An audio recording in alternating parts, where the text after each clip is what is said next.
Story time. Well, about 5 years ago, at the end of 2020, I started making the reversible scarf. And this is how all of this sewing got started back. As you guys know, I am a sign language interpreter, and at the time I was working at the hospital, and somebody asked me if I could make the scarves that go over your head, so you cover your head so you won't get all the germs and COVID on you. And I said, okay, let me research it. And I came up with this reversible scarf, which I have here, and have nice variety. A lot of the good ones are gone, but I still have a bunch. Okay, so this is like an African print here. So you've got the one side, which is kind of a neat side, and then you have the other side. And of course, we like to cover our heads. We like to make sure that if we're having a bad hair day or a good hair day, you know what I mean? We like to wear a scarf. So what was so nice about it is that it was wanted. Everybody wanted it, and I wanted to give it to them. I wanted to sell it. I was like, I needed something to do. I was only working Tuesday, Thursday, Saturday, and I had lots of time. So first I started with Christmas fabric. Then we ran up on January, and somebody asked about kente print, African print fabric. And I'm like, oh, I have a bunch of them because I used to make kids' clothes.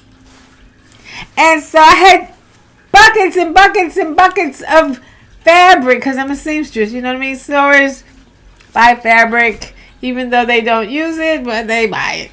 But this time, I was able to almost eliminate my source of prints. And one of my favorite ones, and you can see it, these are the different variations of how you can wear it. You can wear it tight on your head, loose, all kind of ways. And it was fun because people wanted it. I was at the hospital.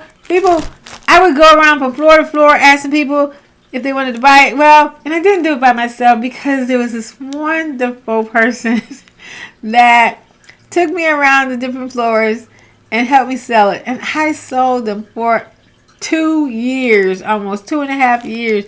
I was selling these reversible scarves. And of course, the guys were kind of getting jealous. They didn't really want to wear those because they do kind of look like bonnets if you wear it wrong. So that's how I came up with the skull cap.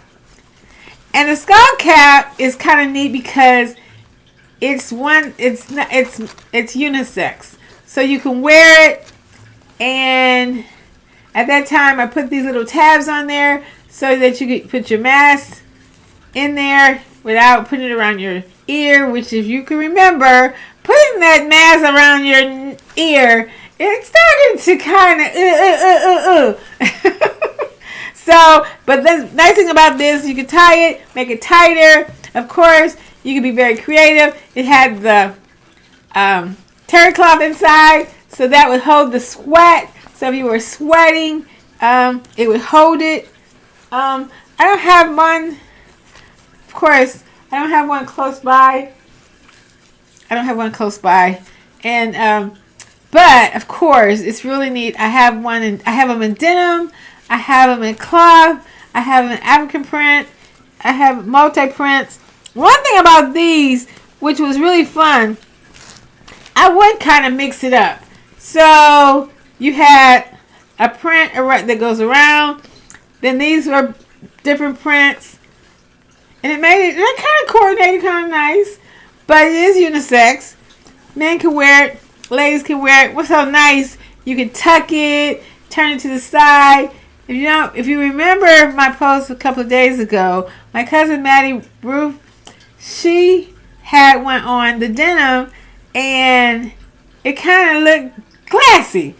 Because I have not worn them and put my brooch on the side. I have one, of course, I have one in denim, and I have one in kente print, and actually I have several. Because that was the first thing I made. And sometimes I did, when I went into the hospital, I did have to cover my head because I went in a situation where, I didn't want to get those germs on me, or I was in a situation and surgery or something like that, and I had to cover my hair. But yeah, they're full of fun. And then I have, because I'm in Michigan, and we support the Lions and the Tigers and the Pistons, and I do have some in those prints too. So yeah, I am Joyce Laverne. I am the executive voice of OwlXPressIt LLC. As I said, I'm a sign language interpreter, and I am a my creativeness in sewing. But more importantly, I influence preteens and their family through creative literacy, drama, and spiritual understanding. That's really my focus. And in the next couple of months, you're going to see a splurge of activity to inspire and encourage preteens. But I got to get this out the way because it helps support my future goals. And just keep in touch with me. Follow me. If you haven't, subscribe to my page. And it's going to be exciting 2026. I am so excited to see what's going to happen.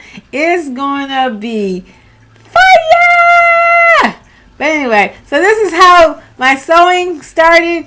Started with the reversible scarf, the skull cap, the disposable garbage bag dispenser. Then I did the purses and the ties. Oh my gosh, the ties were just taken up for real. And of course, in between all of that, I did have Drama in the Rose Garden, one of my first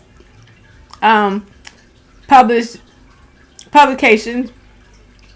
Then I did a collaboration with Tanisha Johnson and 7 other ladies.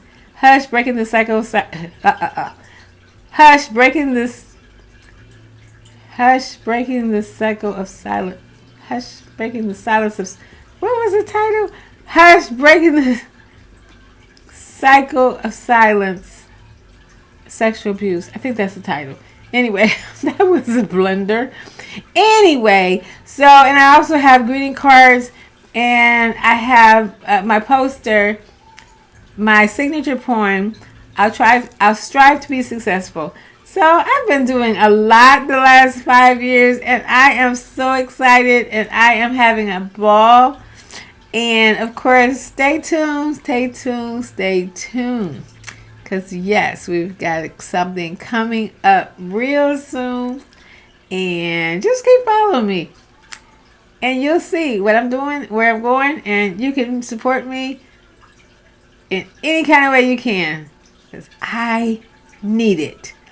Thank you. And have a fabulous day, night, morning, whenever you're going to see this. But hit like, subscribe, and comment. Tell me what you think. I appreciate you. I truly appreciate you because it's been a fabulous 6 years. Thank you.